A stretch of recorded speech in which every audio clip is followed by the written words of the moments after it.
Well, hey everyone, welcome to the park with my family. They just released Arcane Rising is out of print. I couldn't not make a video about this. These are my initial reactions. Arcane Rising will not be reprinted again, which means that Unlimited is now out of print. It means the price of Command and Conquer is gonna go nuts. Let me say this first. They did put at the bottom of this just a reminder that all the cards can be reprinted in future sets with a picture of Arknight Skullcap. So I'm guessing what this means is that we will see some Command & Conquer Arknight Skullcap in the supplementary set that's coming out, which I've been saying for a long time is what needs to happen. But what this means for Unlimited is that these boxes are now collectible and investable. If you want to play Arcane Rising Sealed or Arcane Rising Draft, you're going to need to pick up some boxes right now for that.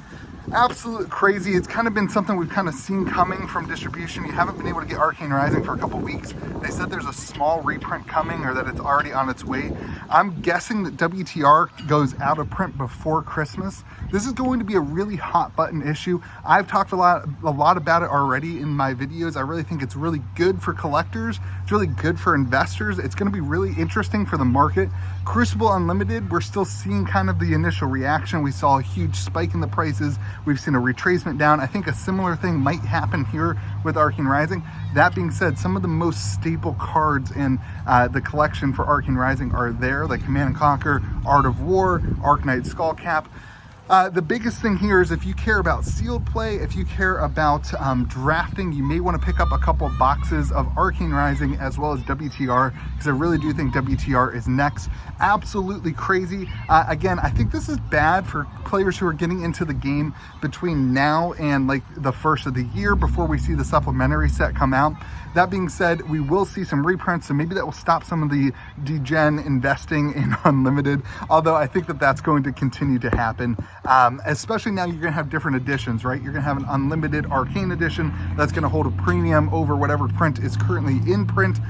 It'll be super interesting to see how the market reacts to this stuff, especially as you look towards like Unlimited with the print dot and that kind of different things, because if you have an Unlimited of the supplemental set, it'll look different than an Unlimited of this set. It's just kind of all over the place. I'm very interested to hear what you think in the comment section below about Arcane Rising, WTR, Crew when it goes out of print. What will the prices of these Unlimited cards do in comparison to the next printing of these cards? I tend to think that they will hold a premium, maybe not anywhere close to the premium that a first edition product does, of course.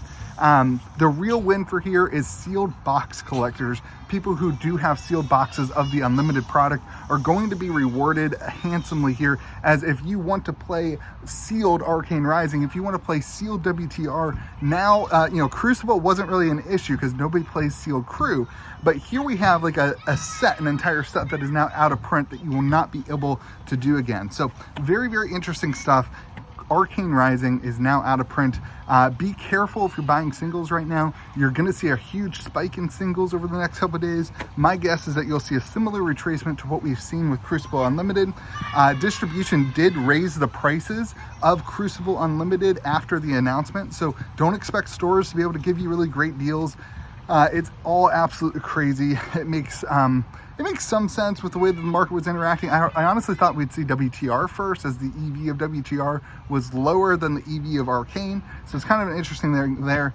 You got Command & Conquer, which is already a $110 card. I don't know what you do with Command & Conquer first edition now. That card was only at like 180, only like a $70 difference, not even like 100% difference. So it'll be really interesting to see what this does to the market now that Unlimited is for sure collectible. Like, I just want to throw that out there. Like, Unlimited is now 100% for sure collectible. Without a doubt, we're going to see an announcement in the future of WTR Unlimited. A lot of people thought we'd see Monarch or Tails Unlimited. It seems like the play here from LSS as a store owner or for a store is to have you be selling Monarch and Tails Unlimited in this next set, where they're not going to anticipate that you have any Arcane or WTR or Crucible in the stores anymore. They're going to be pushing this next, you could call it a block. I've always said like there's blocks. You have the two sets and then the supplemental set that adds product to the other ones. It'd be really interesting because Flesh and Blood does not rotate. This is not a rotating game where you have the cards that kind of go out of standard and that kind of thing. Anyway, very, very interesting. I'm gonna go back to the park and upload this video. Very curious to see what you think about Arcane Rising going out of print. What cards are you gonna speculate on? Are you gonna go after all these legendaries? I think legendaries, like, you don't have that in Crucible. Like, you don't have that issue in Crucible of War. The legendaries of this set, until we see what's happening in the supplemental set, the legendaries are going to be, they're going to see significant increases. In my opinion, not financial advice. Hope you have a great day. Remember to be kind to the people around you, and let me know what you think in the comment section below.